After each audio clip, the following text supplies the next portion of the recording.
I know my intro is probably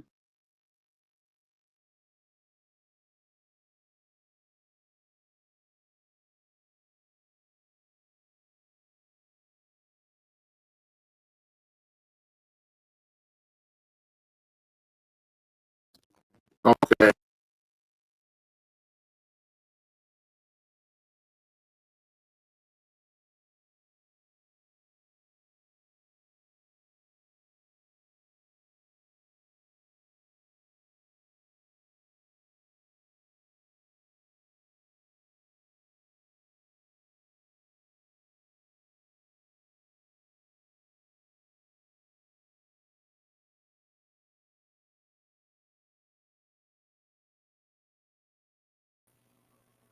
One.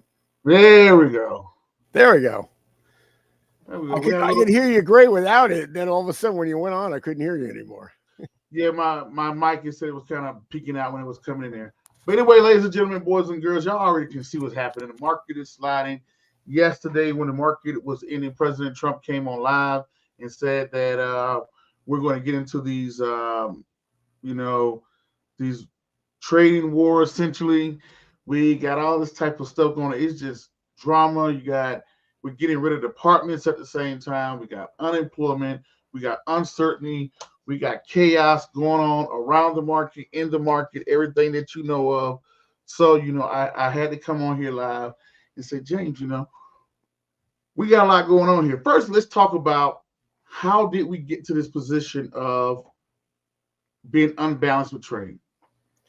Whoa. Okay. So let's start for a lot of people who don't understand really what's going on. And I don't think the news media has done a good job showing, sort of explaining it, is really since World War II, U.S. foreign policy has basically been to open our markets to allies so they can sell stuff into our huge markets and make money and build up their country. It was kind of like it was our foreign policy. And a perfect example of that is, well, the United States has an inordinate amount of oil, probably in the top 3 in the whole world for reserves. We went a period of maybe since the 70s all the way till the first Trump administration where we weren't drilling for it at all. So we're the only country in the world that had vast oil reserves that weren't exploiting them. Why? Because we were buying oil from our friends in Saudi Arabia and Kuwait and all over the Mideast, and they were using those profits to build up their countries and their economy. There's been many examples of this over the years. And basically the problem has come is that with the enormous deficits we've been running up the last 10 years or so, maybe even longer, maybe the last 20 years, and there's been dire warnings about this deficit, that it was dangerous. I think the Trump administration, at least the current one, has come into office with the idea that the United States could possibly go broke if we don't really act quickly. Now, I agree with that. Now, like you said, hey, I think nobody disagrees with what President Trump is saying. Nobody, hey, build in America, make the economy robust. Why wouldn't you do it here? Keep it in-house. I think everybody's on par with that. I think that the way we're going about it, because we got to look at the tariffs we rolled against everybody starting yesterday. Do you think this whole throw the kitchen sink at it is the best approach? Do you think we have the wrong approach? Well, the problem is that, again, the media is showing this sort of one-sided version of what's going on, and they forget to tell everybody that countries like China have 67% tariffs against U.S. goods, and there's many. South Korea is 50. I mean, there are many, and also we're assuming there's going to be some big trade war. I doubt it. I think you're going to have some issues for some countries, but a lot of countries already, Israel lowered their U.S. tariffs to 0. So there's a couple of countries. I mean, that's a question, James. You're right.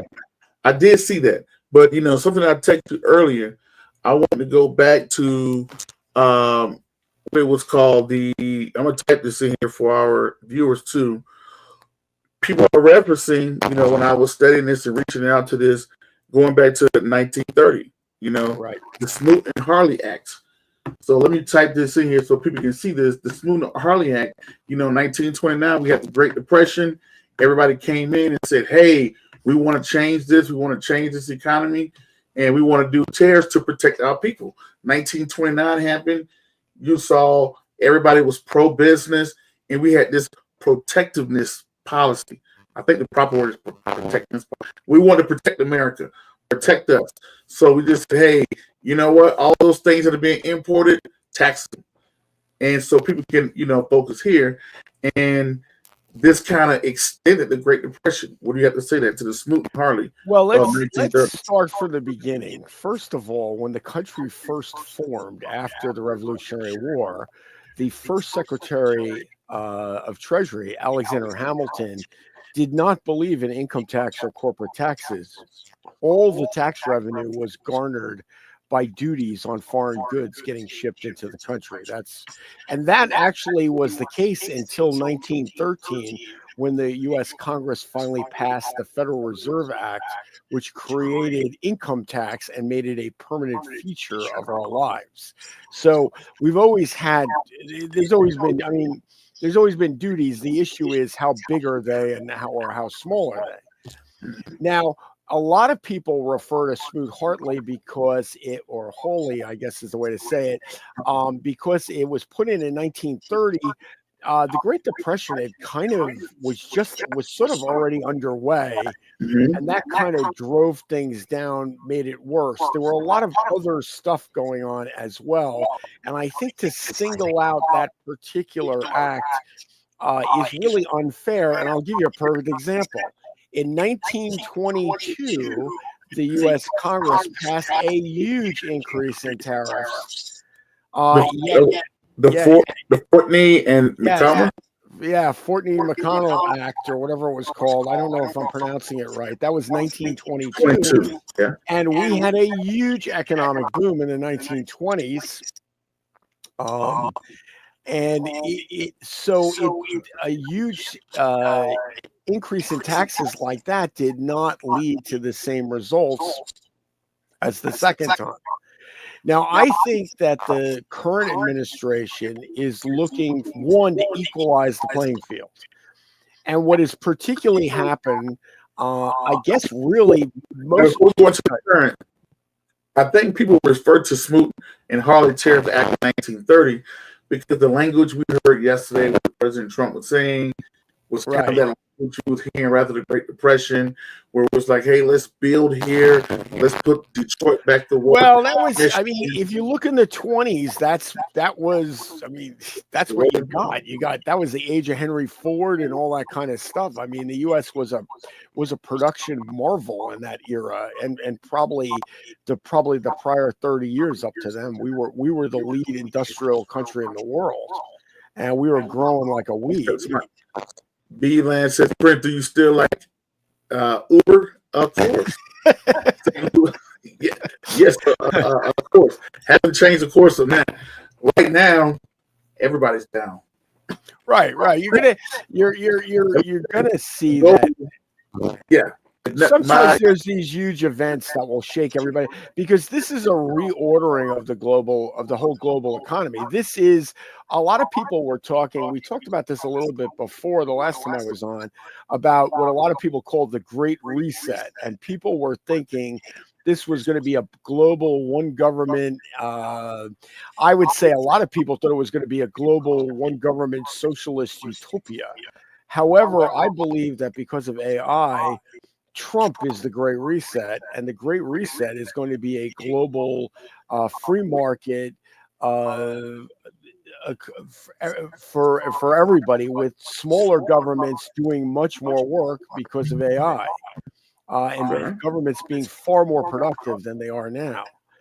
I would say that what you're going to see now, what really happened, what really sped this thing up, is during the Bush Senior administration, I believe, they signed something called NAFTA, the North American Free Trade Agreement, which at the time, a lot of people agreed with it. The problem with that agreement is, while we maintained zero tariffs, our trading partners did not. The other problem that it created is, for example, when the U.S. Congress, in their infinite wisdom, saw fit to make U.S. corporate taxes the highest in the world, companies like Ford could now transfer production to Mexico, build cars, pay less taxes, and then sell them in the United States with no duty. So it was like it basically drove much of the productive capacity, all the manufacturing, kind of made a hot foot to get out of the country, because it didn't make any sense to be here when it was that simple. Now, Trump has bashed that NAFTA agreement like crazy, and it's not entirely the agreement's fault, although the agreement was kind of faulty. And this is the problem I have with a lot of the people in the U.S. who talk about free trade all the time. They seem to forget that free trade means we both get no tariffs, or we both have equal tariffs. Free trade is not, you get to sell it here with no tariff, but we have to pay tariffs to sell it to you. That's James, not free trade. So I want to get into, you talking about the RTT Act of 1939, Rhetorical Trade Agreements Act that came out under Roosevelt, that said, hey, instead of, of course we had the Smoot Act back in 1930. Now we're looking at, the RTAA that gave the president to go in and say, hey, you can go to that country and negotiate a deal. We went from being a protectionist to an open trade policy to say, hey, you can go work out a deal one-on-one with these particular countries. Kind of what we see it being act today, but, Right. Well, a lot of people would say that act helped create Nazi Germany, as well as Mussolini, and create a lot of dictators that got the idea to attempt to take over the world. So I'm not so sure. I'm not a big Roosevelt, like every president, Roosevelt had positives and negatives. I think much of his positives are way outshined, and people forget his negatives. Many of his policies prolonged the Great Depression and made things far worse. They kind of chased a lot of business out of here. Many people in his cabinet were out and out communists, to say the least. He is one of the reasons the Soviet Union became so powerful. Him, along with the American media, who kind of blew, just like they blow up China now and make China seem. According to the American media, Canada is going to take over the United States, because or they're going to boycott hockey. They're not going to let us play hockey anymore. So the whole country. James, you got to say this right now. Do you think people have a right to look at all the things that's transpired so far this year? We're experiencing the worst quarter practically ever, since, I want to say, since not ever, but since like 2022. We see a lot of turmoil. It's like, hey, what's the turmoil? Do people have a right to be? This is gonna rock. This is gonna rock a lot of people's worlds big time, as you see it today, and as it's been. However, I would go back to a guy named Paul Volcker. In 1979, he was appointed chairman of the Federal Reserve. I think it was 79, by then President Jimmy Carter, which many people would say that was probably the only good thing Jimmy Carter did as a president. And Volcker, inflation had been increasing over the last, I would say, about 15 years, like incrementally going up and up and up. And all of a sudden it started to spiral out of control. And Volcker is the one that put the foot to the brakes, and basically launched interest rates into the sky. We had this like 20% interest rates. It basically, to some degree, crashed the economy. The expression at the time was, it was like a freight train hitting a brick wall. By 1982, now it took about, I'd say a little less than 2 years, but it was a massive recession. And huge layoffs. Right now, what are we looking at? Layoffs are in Washington, D.C. Well, you know what? At the end of the day, sorry, a steel worker losing his job is far more significant for the economy than someone in Washington D.C. to lose their job. And I know that's a harsh thing to say. Wow. It's way more important because Washington D.C. is getting paid by tax dollars. The steel worker is getting paid by customers, and there's a big difference between that. Now, anyway, Volcker put he basically ratcheted up interest rates. He wrung inflation out of the economy. The economy started to turn around in 82. Ronald Reagan had since been elected in a huge landslide. He put through huge tax cuts about the same time. And they put in something called the Grace Commission, which was Dooge before there was Dooge. And the Grace Commission began to go through and find all these kind of wasting money. The government was wasting money. And that led off to an enormous boom, not only in the stock market, but the entire economy just like exploded. And it was an era of a lot of deregulation, tax cutting. Yes, the government spent more money than they were raking in with the tax cuts, but the Reagan tax cuts, due to something known as the Laffer curve, generated far more revenue by cutting taxes than you would by raising taxes. And it was like a huge boom. It's just that the Congress just spent money like crazy. They were like a kid in the candy store. Go ahead. Now, how do you feel when people look at today and say, hey, we got so much going on at the same time? Like, I think about it this way, like during the tariffs, why not just figure out the automotive industry, like do it by sector, automotive industry, get a deal. You know what it is? We're way past, this is like 20 years past due. And there's a lot of, there were according to Doge, there's, I don't know what, there was like Doge. People be like, oh. Yeah, Doge, right. According to Doge, there's been if you just look at Social Security, there was like I don't know, well over 1 million Social Security numbers held by foreigners who aren't even U.S. citizens, and those kind of things are really dangerous. And there's just all kinds of, there's so much stuff that needs to be tweaked and worked on. And there's so much, and I don't want to just say corruption. It's just lack of accountability in Washington for so long, for probably well over 20 years, maybe 30 years. That this thing, it's like the do or die. A lot of people like Musk and Trump, I believe, shares the same thing. Thinks if we don't get on this thing really fast, we're going to be broke like fast. Like I'm talking, maybe in 6 to 8 years, the country's going to go under. Let me ask this question: how do you feel about Elon Musk saying, "Hey, with all the backlash he's received, that look at step down from Doge"? They're burning up Tesla. First of all, I hope he doesn't, and I think it's childish as usual. The problem is with a certain group of people, let's call them the left in the United States, is if they burn your business down and torch your house, it's totally okay because they're righteous. However, if a bunch of guys dressed like Vikings walk into Capitol Hill uninvited, this is the worst thing to happen to the government since 9/11, which, having worked in Ground Zero, that is such an insult to people. It's more than offensive. I would say that's extremely offensive. It's so idiotic.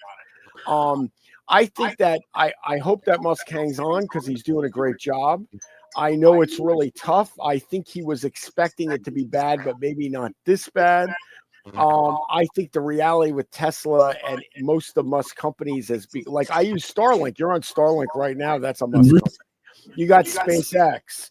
You got Tesla's building robots, and the robots are pretty cool. So you're pretty advanced. You have some self-driving technologies. You have just all kinds of technologies, and I just think this is just beyond idiotic. I mean, these people were mad They didn't want to let SpaceX pick up the astronauts that got stranded in the space station.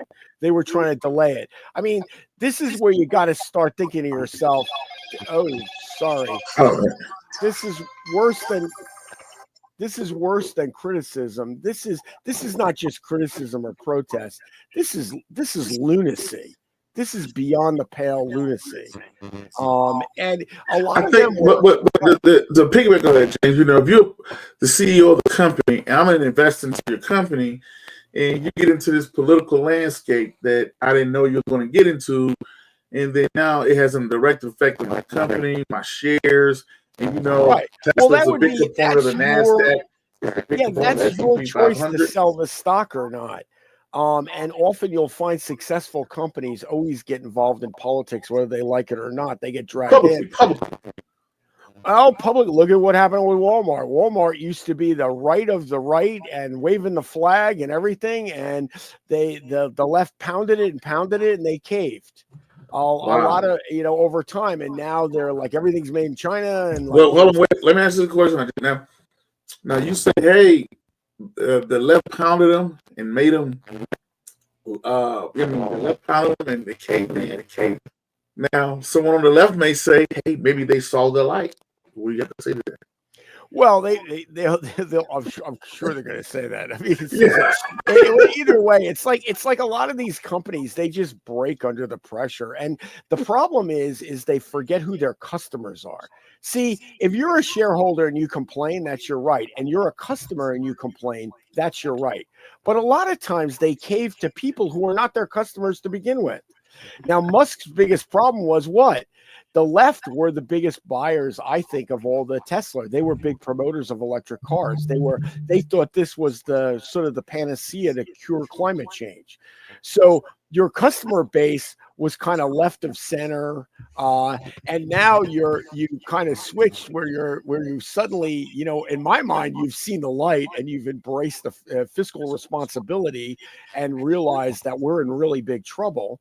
You embrace that, and now now your customer is really upset, or at least some of them. Now, I'm all for protest. If you want to protest, that's totally fine. I have no problem with that at all. But once you start damaging, I got this question: how do you feel about people protesting? Speak about other countries protesting. Retaliating. Well, that's totally stupid. That's even beyond stupid. Like, there's an expression we used to call stuck on stupid. You ever heard anybody say that? Some people are stuck on stupid. Some people are so dumb when they talk, my ears bleed. That's what I always say.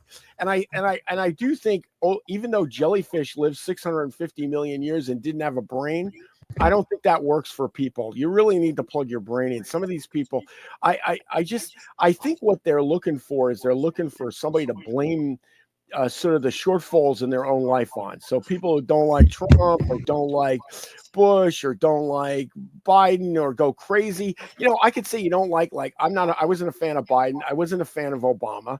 I wasn't a fan of George Bush Jr. Whatever the W. I wasn't really a fan of George Bush Sr. But I was less of a fan of some of the people they ran against. I'm happy to see your video. Happy to see you too, Freddie B. Yeah. So I think there's one thing with not liking somebody or not liking policy and protesting those policies. That's your right that's part of freedom in the United States. But running around calling people Nazis, I mean, these are the people who wanted to put you in jail if you didn't get a vaccine, which didn't really work to begin with. Let's face it. These were the people who wanted to shut down all the small businesses, but said you won't get COVID if you go to Target and Walmart. These are those people. These are the people who censored you on Facebook. And if you asked even, does the vaccine have any side effects? I mean, aspirin has side effects. That is not an anti-vax question. That's just a simple question that anybody should ask about any medical procedure they ever do in their entire life.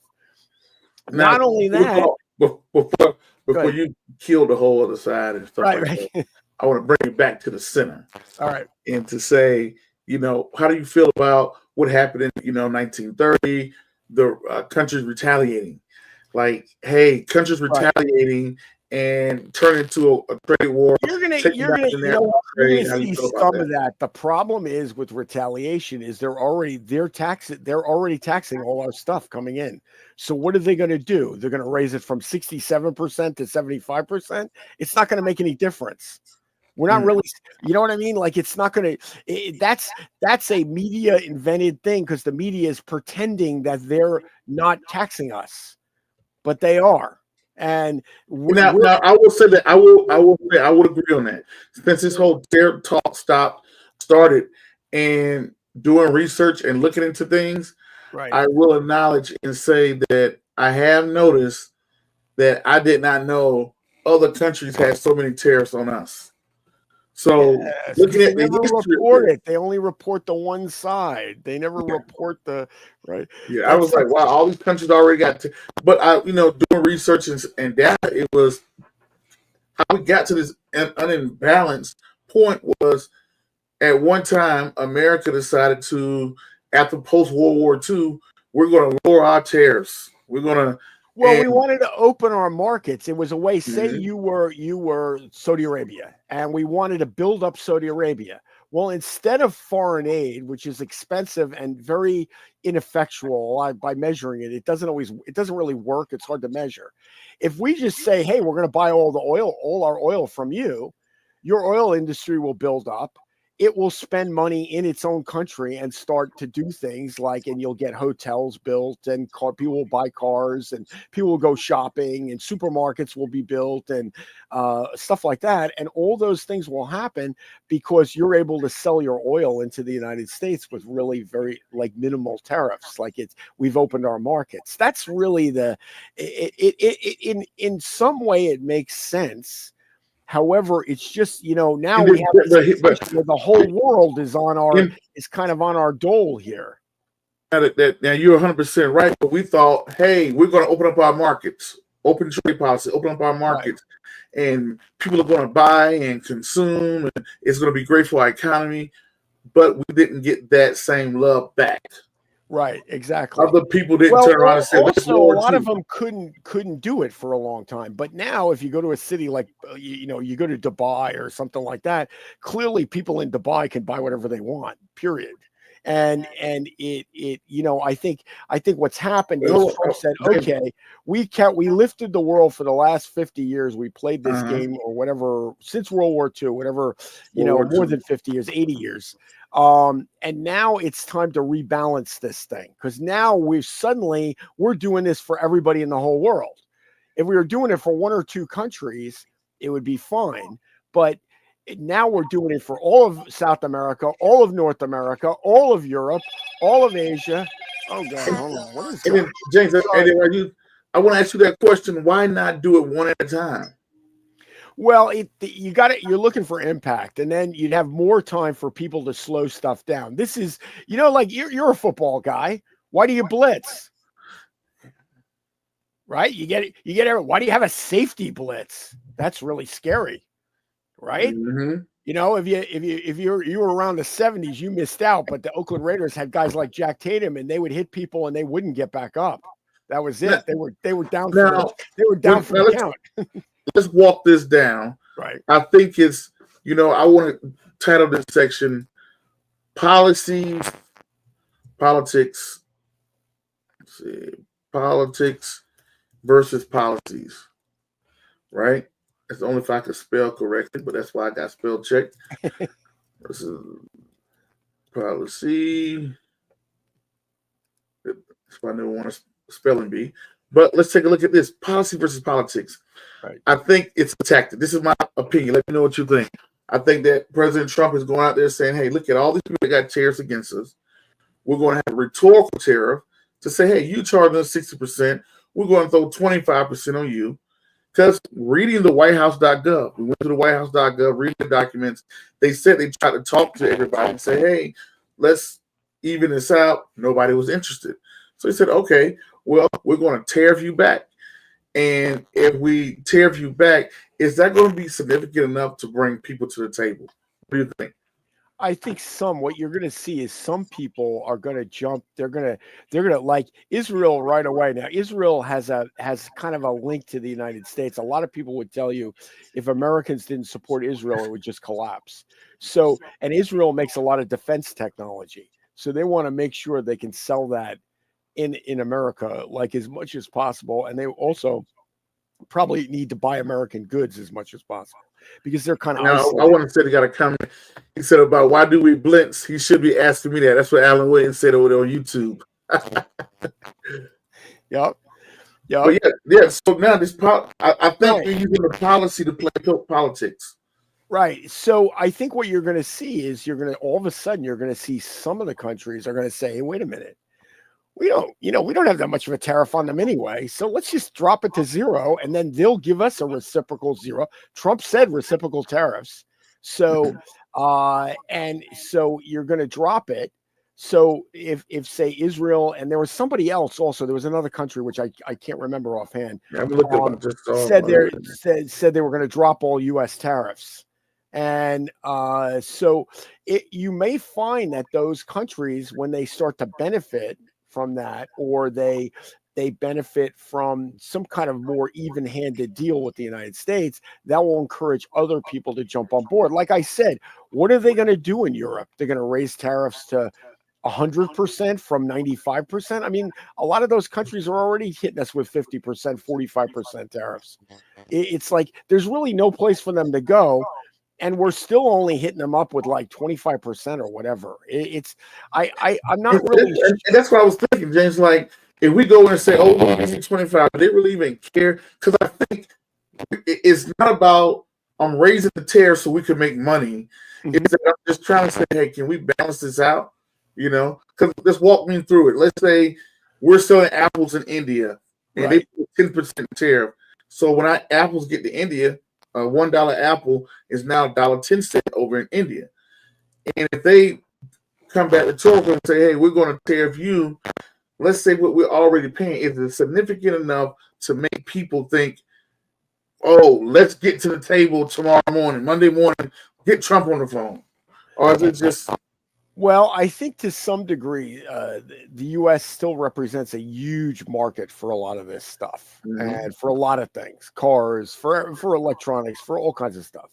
And I would say it would be very desirable. And you're seeing another thing the media is very much underreporting is all the investment. I mean, the Kuwait, whatever it is, the sovereign fund that Kuwait has is going to put in like $1 trillion into the U.S. Taiwan Semiconductor is going to invest, I think, like, I don't know, 500 billion or something. It's a gargantuan amount of money to build factories in the U.S.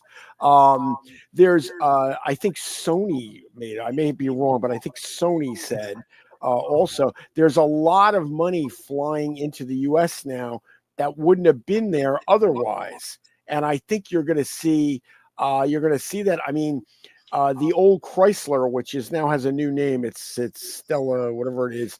I think 2 of their factories already closed in Mexico, so they're already shifting production out of Mexico back to the U.S. And these things aren't going to happen overnight. They're not going to happen in 2 seconds, because if you laid off auto workers 20 years ago, you're not going to have auto workers around now. But, maybe they'll be retrained, because look at Tesla. A lot of Teslas are built in the U.S.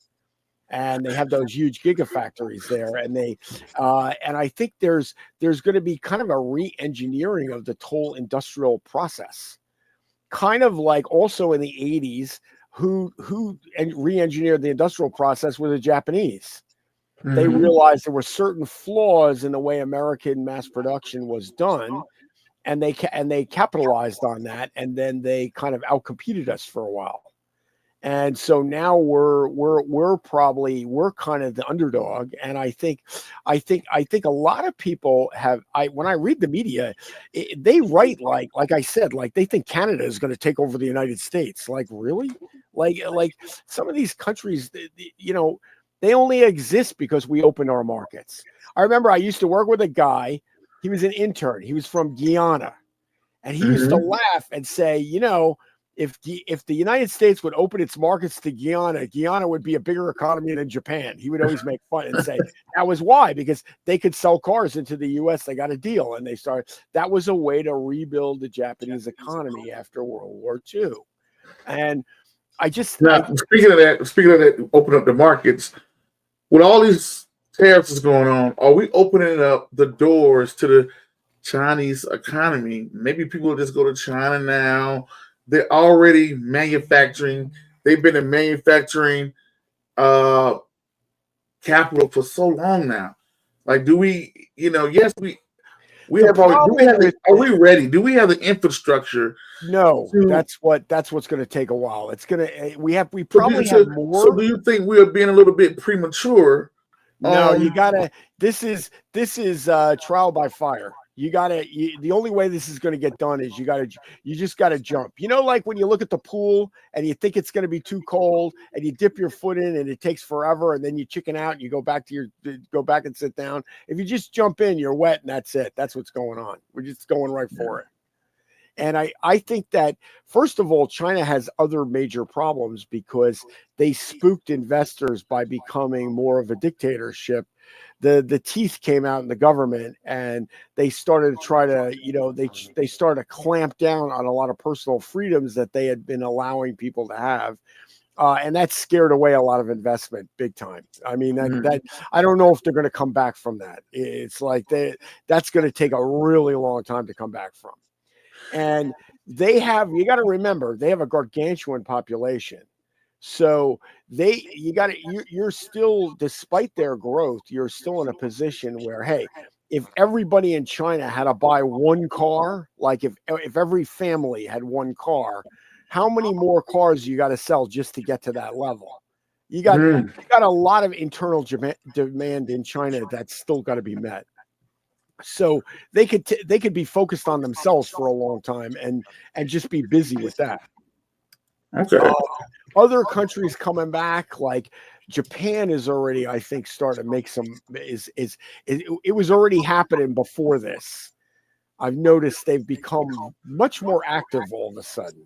Another country I think is really impressive is South Korea. South Korea is the South Korea is phenomenal. I just think they have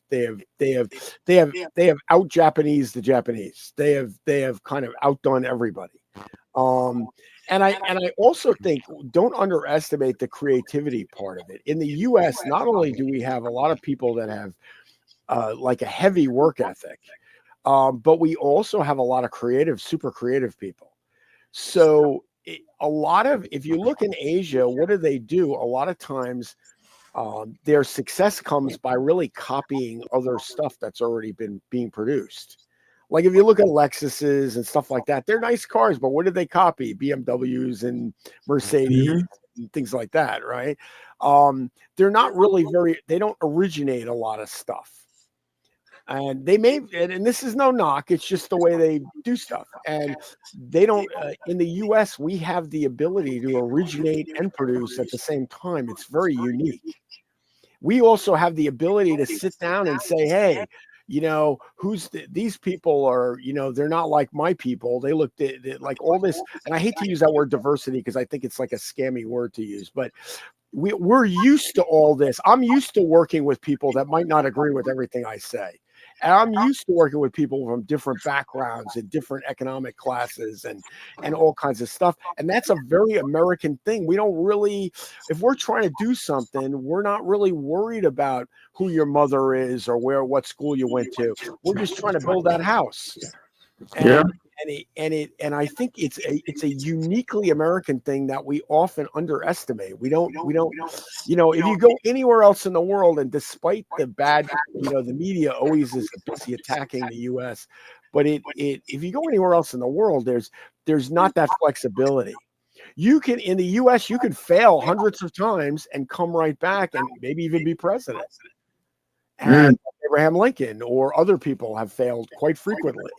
I mean, if you look at interviews with Musk, he talks about all the times that his SpaceX almost went out of business. and all the times things bombed out. And if you met, and I would say, well, you met with him like Warren Buffett. If you really wanted to get him to talk your ear off, ask him about his worst stock trades. Don't ask him about the good ones. Ask him, yeah. Because you learn the most in the bear market. That's what bought me out. When the bear market came, I saw Russell hit the bear market territory, past correction territory.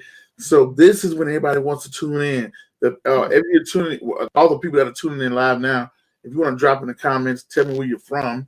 I definitely appreciate that, to read that out in the comments. But this is when I learned the most.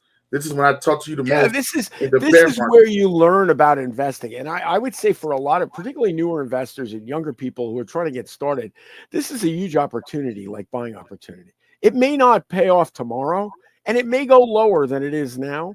But in 10 years, you're going to look back and go, man, was I smart to buy when that market tanked? Because this thing worked out really well, and it is going to the moon here. And I think that, this is opening new opportunities. You got to remember, this is coupled by what? You're changing the global landscape with trade. You're downsizing the U.S. government, which can only have a positive impact on the economy.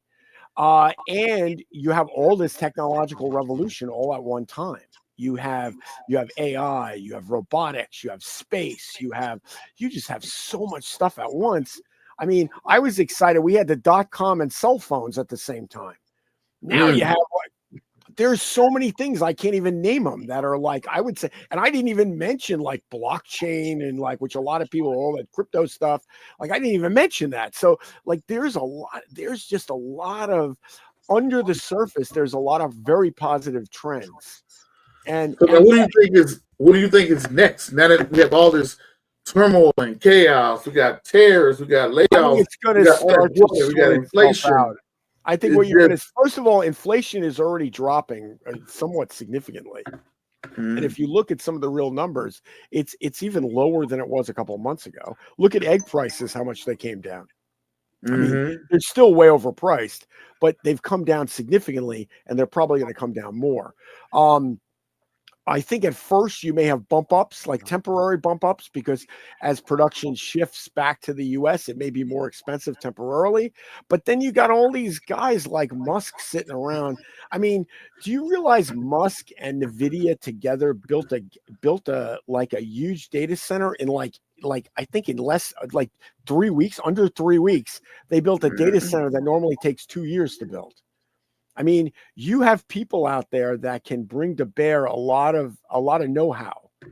And I think this is going to give that opportunity to a lot of those people to do that more than ever, because they're going to do it here instead of doing it in Singapore, or do it in Taiwan, or to do it in China, or do it in Vietnam. I think Vietnam has 90% tariffs on the U.S. Wow. So now, some of them, now, Let me ask you this question. When President Trump was elected in November, right, you saw the markets roar, crypto, everything went up. The market peaked. You're talking about crypto peak. Bitcoin hit 105, crossed over the 100,000 mark, hit 105. Now we're sitting at 81,000 on the Bitcoin. You know the rest of the story. Everything's getting slaughtered. Probably, I don't even know what is probably happening right now, but I'm looking on my other monitor here. What happened? What this was the crypto president. We had the Trump coin. We hey, all to the races. Here's the bull. Yep. Now when the gate opened up. Well, now we actually have to do the work. Yeah. So you know how it is. Yeah. Like you gotta do the work. Like, okay, you were in the Navy, B said Shaq and Kobe live at watch. Right. So you were in the Navy, right, Fred? You were in the Navy for a long time, and you retired from the Navy, and you had this illustrious career. But now Navy has like basic training, like you got to go to boot camp, right? So what was boot camp like?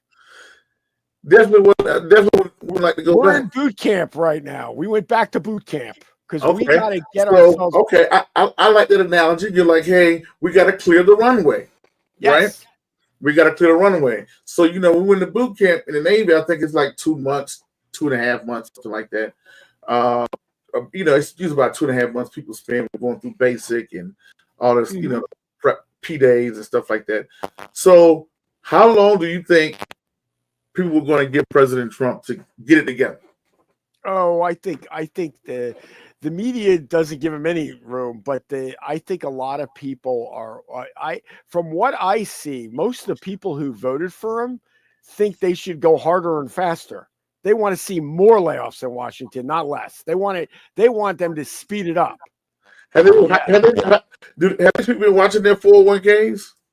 Well, you know what a lot of people are thinking, unless you were just about to retire tomorrow, a lot of people are thinking, especially older people, like people my age, you know what we're thinking? If something doesn't happen, we're not going to get any Social Security anyway. And they took all that money from us all those years. And, you know, I may be fortunate enough that that's not the only thing I have. And I may not depend on that, but that is my money and I want it back. And there's a lot of people out there who are thinking, and I've heard some people were discussing this today. They're like, look, I don't care if I have to take a month down on my 401k or my portfolio, or not make some money for a couple of months. If this is going to save the country, if this is going to turn us around, if we're going to have a huge economic boom, this is going to be worth it. It's like boot camp. Was it worth it? And I guess, yes, because I guess we knew what the other end was. Right. Well, did you know when you went into the Navy that you were going to go to school and get like what? You got your MBA? Was that in the Navy? Yeah, yeah. No, did you know you were going to do that at the beginning? I definitely think I was going to do 20 years. Right. You didn't. Right. So I think I'm going to do 20 years. I think in none of this. You're looking back at it now and seeing the success that you go, oh yeah, of course that worked out perfectly. You know, yeah. But it you know, you don't. I would say having a pension ain't too bad. Yeah, right.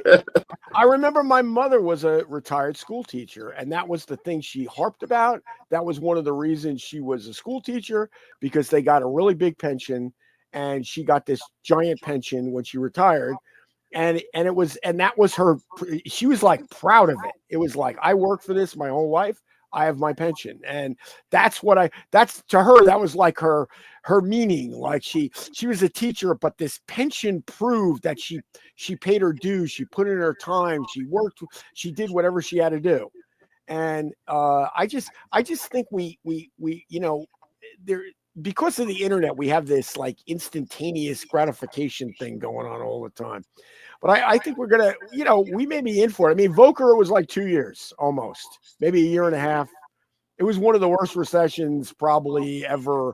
And they were layoffs like in the steel industry. They were layoffs everywhere. It wasn't in Washington. It was what I would call real jobs. And I'm not trying to bash. And I know there's a lot of people in Washington who do a great job and work really hard. And I'm not bashing them. But the problem is the government is just taking on too much responsibility that should be done either by personal or should be done by the private sector. And and the bigger the government gets, it chokes out the private sector. The smaller the private sector is, the less freedom we all have. Okay, because you know, like you say, you made that a good analogy. You say, "Hey, we're in boot camp, and we're not just going to go off some races." This is boot camp, man. This is. I look at it and I say, you know, when people going through, you know, like, okay, this is our P day. This is week 1, week 2, week 3, week 4, week 5. They don't want to go to, you know, go to logistics school. They don't want to go to submarine school and dive school. So you kind of knew what that runway was. The market is scared now. People are selling, running the cash because nobody knows how long this is going to last. It's raining outside. There's a lot of uncertainty. The market does not like uncertainty, for sure. And also, this is a good lesson for people who are doing a lot of trading. If you're over leveraged, this is a disaster. This will kick your butt big time. This is one of the reasons I don't buy stocks on margin anymore. I don't do any of that stuff because I can sit and a lot of the stuff I own, because I bought at really low prices. Even now with this big sell-off, I'm still way up on a lot of stocks. They're not even close. I mean, they're not even remotely close. And yeah, it hurts. One of my buddies he goes, I'm not going to look for 2 days because I'm not sure I have any money left. Well, he's got plenty of money left, but he you know, he feels it. He's like, and I always say, you know, if you're going to buy these stocks, especially a lot of these tech stocks or any high risk endeavor, like new technologies, they're going to be really volatile. And if you can't handle a stock going up and down 50% in a couple of weeks or in a month or even in a day, you probably should be buying those stocks to begin with. They're not for you, because that's what you signed up for. It's boot camp. We always used to say, when you pick up a stick, you pick up both ends. Just remember that. Nobody cares about volatility when they're up. They're like, oh, no, right? Oh no, and everybody loves risk when it goes up. They're like, oh, I love risk. It's great, right? As soon as it goes down, they're like crying. They're like, oh my God, please. Whatever you do, the president's got to save us. They can't let the market go down. It's like, I just think I know it sounds like I'm glossing it over. I know it's ugly, and it's going to be tough. But very quickly, this thing is going to start to form, because you know what's going to happen. You hear right now, oh, Europe's going to do this. No, they're not. You know what they're going to do? Somebody in France is going to go, if we make a better deal with America, we can make out. Well, all these other guys are patting themselves on the back about they're fighting Trump and all this stuff. Well, we're just going to end around them, and we're going to do something. And I don't be surprised if that happens, because the European countries, while they are sort of together, they're still very competitive against each other. There's still a lot of natural prejudices from one country to the other. And I don't mean that like in a bad way. I just mean that like the French think they're better than Belgium, and Belgium might think they're better than the Dutch, and the Dutch might think they're better than the Danish. And I don't know if any of this is true, but I'm just trying to use. So you might be surprised how quickly some of these countries make deals, like side deals. I mean, remember COVID? What did Sweden do? Sweden didn't vaccinate people. They didn't lock people down. They didn't do any of that. They have the number one virologist in the world, and he said, we'll get herd immunity. Everybody just get it and get it over with, and we won't have to worry about it. So they didn't do anything. They had easily, I believe, the lowest. The death toll was very low in Sweden, and it ended up way better than some of the other countries that did massive lockdowns and everything. So I think you're going to see that. You're going to see this, and a lot of these other countries. I mean, I can almost bet that the Japanese and the South Koreans and India is definitely, because India, the Prime Minister of India and Trump are very friendly with each other. They like each other as people. In fact, there's an interview on YouTube where the Indian Prime Minister talks about some stuff about Trump that people don't know, and he was surprised Trump did something that he couldn't believe he did it. And it was kind of interesting. But I think that you're going to see that some of these countries are going to go, okay, let's all cry right now because everybody's crying. Meanwhile, let me get a call into the president tonight while nobody's listening, and let's see if we can make some kind of a deal. Because they're going to want to, the people want to make money. And do you think they're going to be in a rush to do this? I think what's going to happen is it will be slow, because there's a lot of this, like we have it in the U.S., the partisan stuff. Red team versus blue team. You like the Broncos, I like the Giants. It doesn't make any difference what you say. You're wrong, because I like the Giants and you like the Broncos, right? It's like a sport. That's the way politics are played in the United States. It's like it's just become like a team sport. So, but I think if you take that, if you forget about that for 5 minutes and just think what's right, what's going to work in the long run, what seems really smart, all of a sudden you're going to say, you know what, he's kind of onto something here. And if you really know your history, yes, the 30s were a total disaster for many reasons.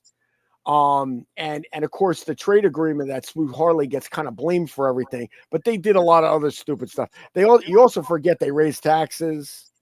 They did a bunch of other really stupid things that just were not smart as well. So, and the stock market crashed because of over leverage. There was a lot of things that went on.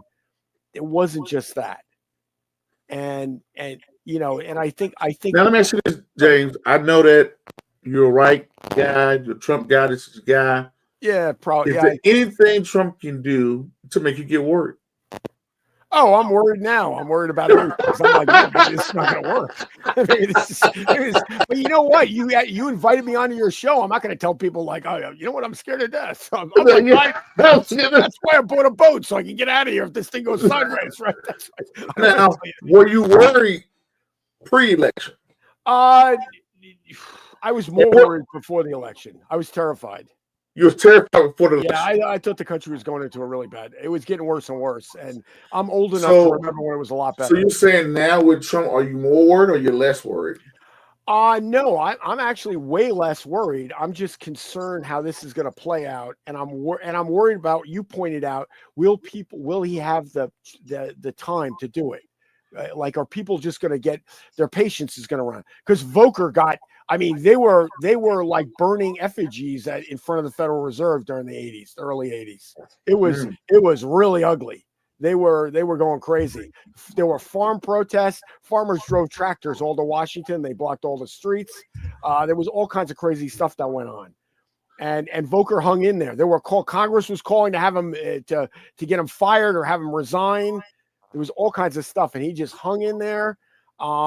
He spoke almost daily to Donald Reagan, who was Reagan's Secretary of Treasury at the time, and they. But let me go back to that question you said. You said the only thing that causes worry is when he had a time. Would people give him a time? At what point do you think, like, if people reversed everything and said we're out of here, Trump, how would that be negative? That would negatively impact everything. Well, the worst case would be if the Europeans, their egos get in the way and they do some really stupid thing, but their economies are not that good. They're, you got to remember what's middle class in the United States for the most part would be almost rich in Europe. It's really, their standard of living is much lower than what we're accustomed to. For the most part, not everywhere, not in some places in Sweden, not in like Genoa and Milan and northern Italy, not in some places in Germany. Yeah, it's very just like here or better. But in just the general, their standard of living is much lower. They've already hollowed out their manufacturing for ages because of all the socialism there. And all the they have the kind of like a ruling class that presides over most of the European countries that are kind of permanent. They're fixed. It's really, you couldn't have a Trump in Europe. You could you couldn't have anybody like that would come from somewhere else and become president of a country. It just really couldn't happen. At what part? Let's see here. Okay, Jay Rhoda said he did make it seem like it was going to have everything up. Like he was like, hey, everything's going to be up, everything's going to be because he's Trump. You notice how optimistic he is all the time. I have a friend who is very successful in life, and no matter what happens to him, no matter what happens, he can get run over by a car, and if you talk to him 2 minutes later, somehow he's turned it into a positive thing. It's like, oh, well, I got run over, but when I went to the hospital, they found out I was sick and I got a shot and they got rid of it. Like that's all he talks about. It's always the upside to everything. And Trump is very much the same way. First of all, he's trying to sell it. So, he's a salesman. So he's going to go out there and sell it. And he's going to be dramatic. Do you think Trump is worried? No, I think he believes in the rightness of what he's doing. I think he more than anybody. I'm a little worried about Musk that the pressure is going to get to him. Oh yeah, because Musk, that's not his job. He's not used to it. He was like the golden boy for a long time. He's not used to being not the golden boy. And think about it. That's his job. He's president of the United States. You're a politician, right? Yes. Musk, your job is to be the CEO of Tesla. Now, if he was a Jeff Bezos who stepped down from Amazon, gotten away from Amazon, now he's just this lonely trillionaire that's out there that's quote unquote doing good, and that's one thing. But if you're still connected to a company, like you notice, you don't see a lot of these other big CEOs talking. They're just quiet. McDonald's, Starbucks. Well, you know what? If you're not looking, first of all, they got way too wrapped up in politics to begin with. Like all that stuff that was going on, like the last 15 years, they were doing everything but making money. They're focusing on everything else. Now there's been this big snapback. I mean, look at BlackRock. BlackRock was promoting all kinds of that ESG, the DEI, all that stuff. They've just said, forget it. They even took it off their website. Like you don't even know they know anything about it. And the chairman was like, make it seem like he was going to have everything going up, fixing everything on day one. But now it seems like it's going to be a lot longer. Well, do you think this will come back to bite him? Well, that's the way he always, the way he talks. Don't you remember when the first time he was elected president, what did he say? People said, he was joking one time, and people said, well, how are you going to fix Obamacare? And he goes, I'm just going to name it Trump care. There, it's going to be better, right? Because it's called Trump care. You gotta, sometimes it's hard to read him, but he's a salesman. So name a politician who told you things were going to be tough.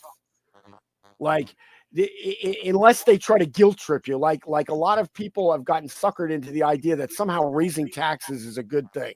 So they've gotten suckered because they're guilt tripped into they show all the starving children and the hungry babies and all that, and all the drug addicts and the homeless people, and they try to guilt people, even though most of that money never gets to any of those people at all whatsoever. Mm-hmm. But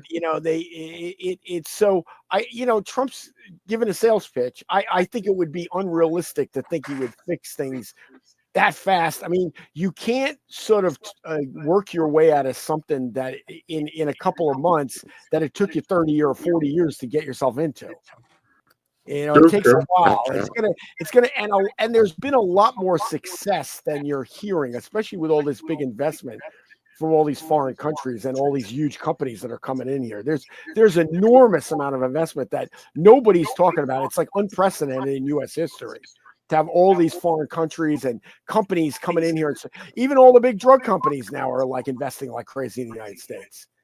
And so there's a lot of that you don't hear about. One of the problem I have is that the mainstream media did not learn anything from the election, and they are more than willing to go down with the ship.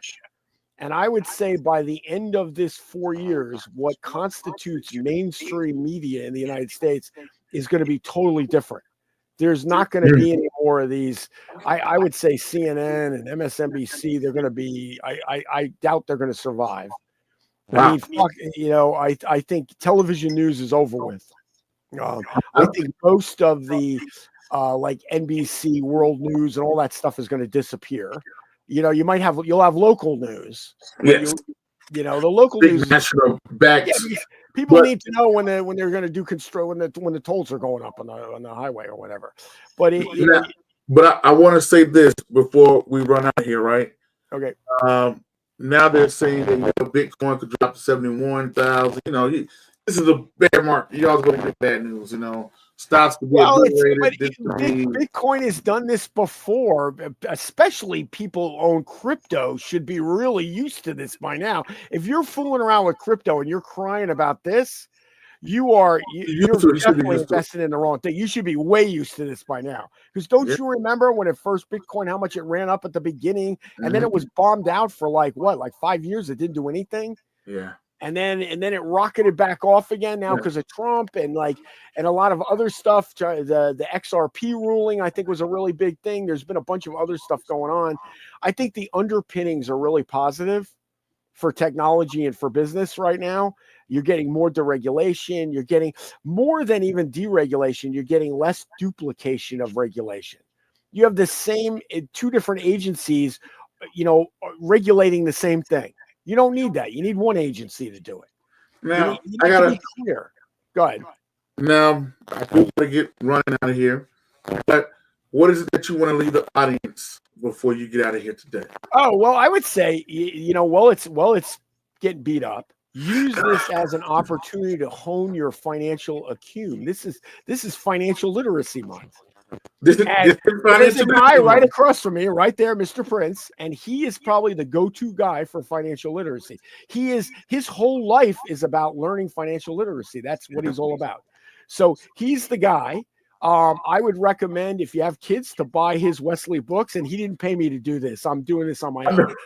And I want to give myself a plug. I do tours in New York City. I do Wall Street tours.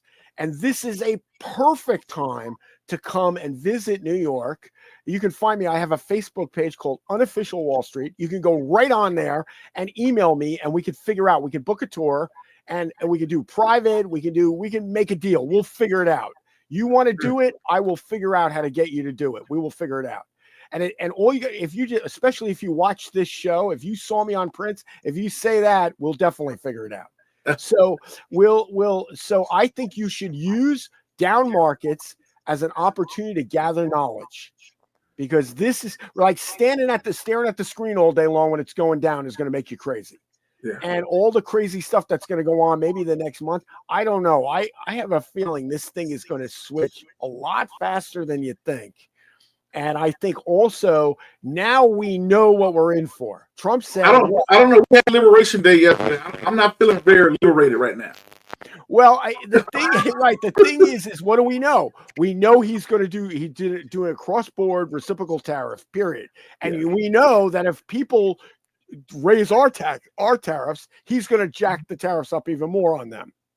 And he's going to target countries that don't play along. He's going to raise their tariffs even more. And he's going to lower tariffs to countries that accept, like, make a deal.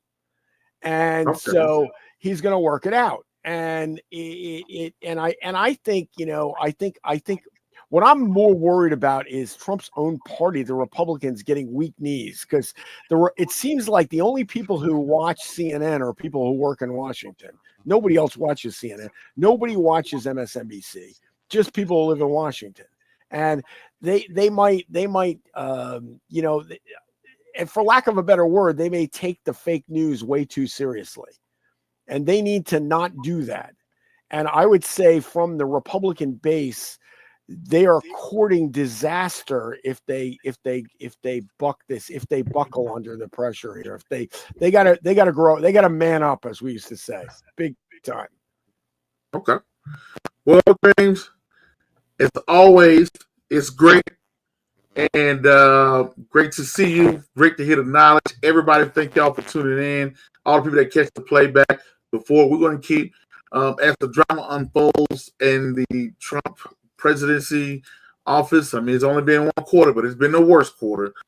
But hold on to your seatbelts, put your helmet on, keep investing, and put a helmet on, buckle up your seatbelts, and enjoy the ride as we go through this thing together. Until the next video, podcast, cartoon, whatever you see across the globe, that's Uncle James. I'm Prince Dykes.